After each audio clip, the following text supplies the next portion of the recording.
वापस लौटती आवाज। ये कहानी दिल्ली के एक परिवार की है जिसका एक छोटा सा घर दक्षिणी दिल्ली के एक पुराने इलाके में स्थित था। ये घर करीब 50 साल पुराना था और वहाँ की गलियों में बहुत से रहस्य और कहानियां छुपी हुई थी। कहानी की शुरुआत। ये घटना 2010 की है, जब उस परिवार के सबसे बड़े बेटे राजीव की अचानक मृत्यु हो गई थी। राजीव एक होशियार और मेहनती युवक था, लेकिन उसकी अचानक मौत से परिवार पर दुखों का पहाड़ टूट पड़ा। परिवार के सदस्यों ने किसी तरह अपने आप को संभाला, लेकिन घर के माहौल में कुछ अजीब बदलाव आने लगे। रहस्यमयी घटनाएं। राजीव की मौत के कुछ हफ्तों बाद परिवार के सदस्यों ने घर में अजीब अजीब आवाजें सुननी शुरू कर दी। रात के समय जब पूरा घर सो जाता तो किसी के चलने की आवाजें, दरवाजों के खुद ब खुद खुलने बंद होने की आवाजें और राजीव के कमरे से किसी के बात करने की आवाजें सुनाई देने लगी।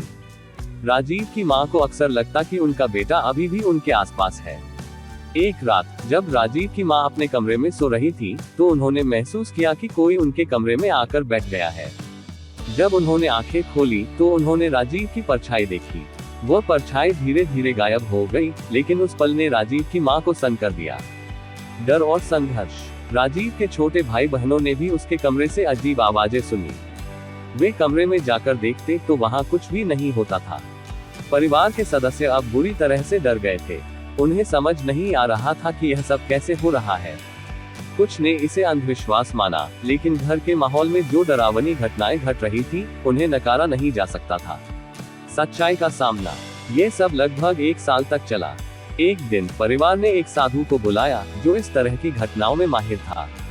साधु ने घर की जांच की और बताया कि राजीव की आत्मा अभी भी इस घर में है। वह अपनी मां के प्यार और अपने परिवार के साथ की वजह से यहाँ से जा नहीं पा रहा है। साधु ने परिवार को एक विशेष पूजा करने की सलाह दी। परिवार ने पूरी श्रद्धा से उस पूजा को किया और राजीव की आत्मा की शांति के लिए प्रार्थना की। उसके बाद घर में धीरे धीरे सब सामान्य होने लगा। अब वह आवाजें आनी बंद हो गई और राजीव की मां को भी अब अपने बेटे की आत्मा के चले जाने का एहसास हो गया। अंततः इस घटना के बाद उस परिवार ने ये समझा कि मृत्यु के बाद भी आत्माओं का प्रेम और भावनाएं जीवित रहती है। उन्होंने ये भी सीखा कि सच्चा प्यार कभी खत्म नहीं होता, चाहे वह इस दुनिया में हो या उस दुनिया में। सीख। कहानी से यह संदेश मिलता है कि प्यार और रिश्ते केवल भौतिक दुनिया तक ही सीमित नहीं होते। आत्माओं का भी अपना एक अलग संसार होता है, जहां वे अपने प्रियजनों के साथ रहना चाहती हैं। हमें अपने प्रियजनों की आत्माओं के प्रति सम्मान और प्यार बनाए रखना चाहिए, ताकि वे शांति से आगे बढ़ सकें।